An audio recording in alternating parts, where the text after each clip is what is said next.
Welcome to the second part of the public forum debate on the 2008 September resolution on the United States should implement a military draft. In the previous debate we covered the history. Let's cover the current resolution. And let's start with philosophical considerations. The philosophical considerations, we have to realize the draft is an issue of fairness. Military conscription has always been unfair. From the Civil War, where you could buy out for $600, to the Vietnam War, where if you had the proper connections, you could end up in the National Guard or college. The uneducated, the poor, and minorities have always been disproportionately drafted. Women are additionally exempted from the draft, reinforcing a sexist paradigm. There is a double-edged sword in the draft of civic responsibility. As Thomas Paine said, the tree of liberty must be watered by the blood of patriots.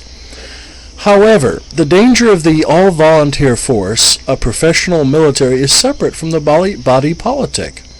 The people have less say and less personal stake in military actions without the draft.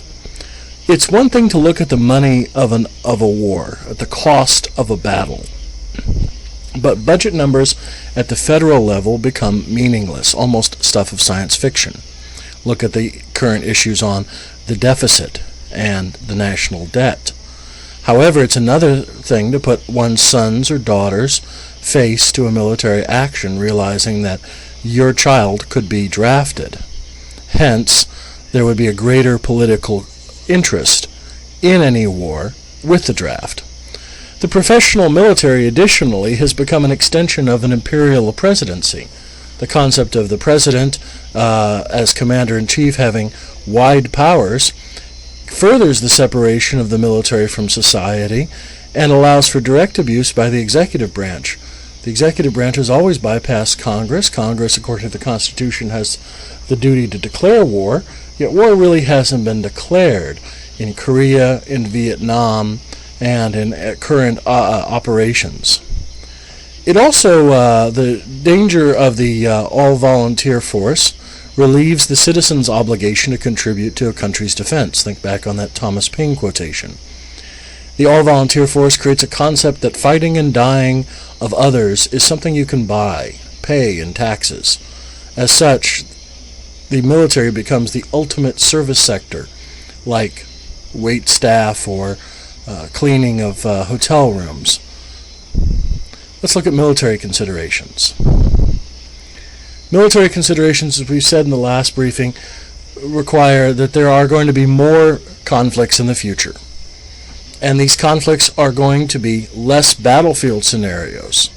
Either direct dealings, such as in Somalia, Iraq, or Afghanistan, where we're dealing with long-term occupations, or indirectly through the UN. The Sudan-Darfur region will become an issue, or NATO as in the 1990s in Bosnia. It is a less traditional concept in the military of killing people and break things. Rather, as Secretary of Defense Robert Gates put it in October 2007, reviving public services, rebuilding infrastructure, and promoting good governance is now becoming the occupation of the military. Currently, we are doing that job in Iraq and other places through military contractors such as Blackwater. But not only are they incredibly expensive, this reinforces the concept of military service as service sector. Also, these contractors are less accountable than the traditional military, which has led to a number of abuses and outrages over the abuses such as Abu Ghraib. Think on the military occupation of the Philippines in the 1900s and Central American countries in the 1920s. Something to look at for the long-term investment that we're going to be seeing in the American military. Currently, the all-volunteer force is currently stretched to the breaking point. Afghanistan and Iraq become A or B choices. Do we put troops here or take troops out from there? The U.S., therefore, because we're overstretched, is unable to deal with threats of peace from North Korea, Iran, or Russia. And the threat of military intervention is very much more powerful than the reality of military intervention. Having a military means that you do have the ability to extend your foreign policy. Furthermore, it does not allow the U.S. to respond to the humanitarian crisis such as we're seeing in Darfur. Let's talk about political considerations. If we have a draft, politics is no longer a spectator sport. It will force Americans to come face to face with ending or supporting an unpopular war. Americans will put pressure on congressmen, and congressmen will now start to define their wartime responsibilities more than spending bills, and now we'll have to consider direct resolutions on ending the war. Therefore, this should restore checks and balances and reduce the power of the executive. However, on this flip side, the conscription would put incredible power in the executive branch and his powers as commander-in-chief. Commander-in-chief would now have greater assets, and as we've seen in the past, presidents from Abraham Lincoln onward have bypassed Congress in the execution of their duties as commander-in-chief. The shorter-term consequences of an expanded military operation will oftentimes outweigh the long-term consequences. Let's look at social considerations. Currently, the all-volunteer force is socially imbalanced. We see rural Americans, minorities, and recent immigrants in disproportionate numbers. It is somewhat a blue-collar military. Many college-educated not opting for military service, ROTC scholarships are down. Though candidate John Kerry came into problems with this in the 2004 election by saying that the military was uneducated, in some respects, many of those entering the military are. They are given the opportunities for extended education, but this is usually done through correspondence courses through the programs offered by the Community College of the Air Force or the other armed services. Conscription could spread conceivably the burden among the upper and middle classes. However, remember, loopholes have always existed and will continue to exist. Harvard University had specially trained draft counselors and draft lawyers and programs set up for the affluent in the Vietnam era. And there's always the option for National Guard service. But there's another consideration dealing with women and homosexuals. Women are not allowed in combat positions.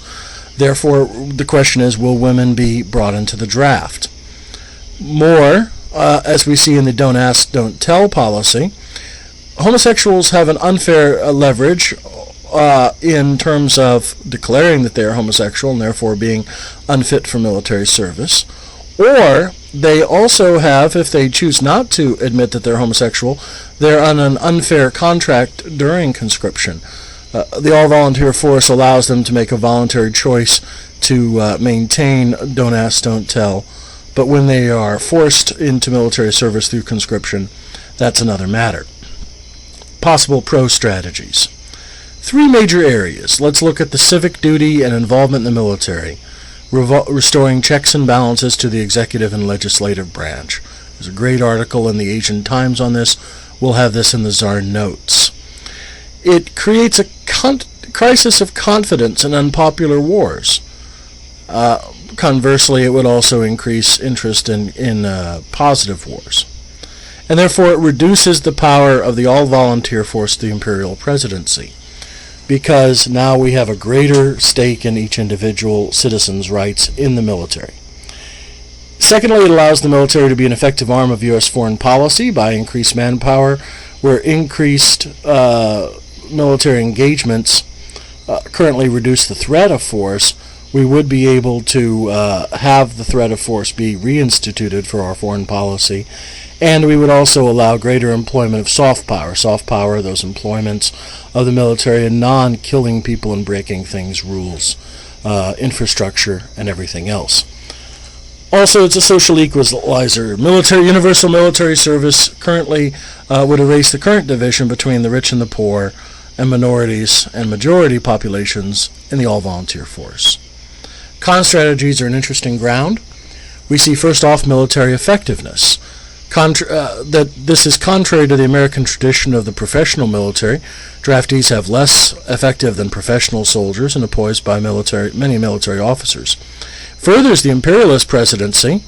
In the short term, more manpower would allow further opportunity for abuse. Commander-in-chief would have broad powers in the executive. Second-term presidents are unchecked by popularity. Universal military service would not be a reality because there's always exclusions for the rich, poor, and educated, and would further the social inequities in the current system. And finally, the social political inequities, women and homosexuals, inequities in service and selection. Also importantly, green card holders and agricultural workers.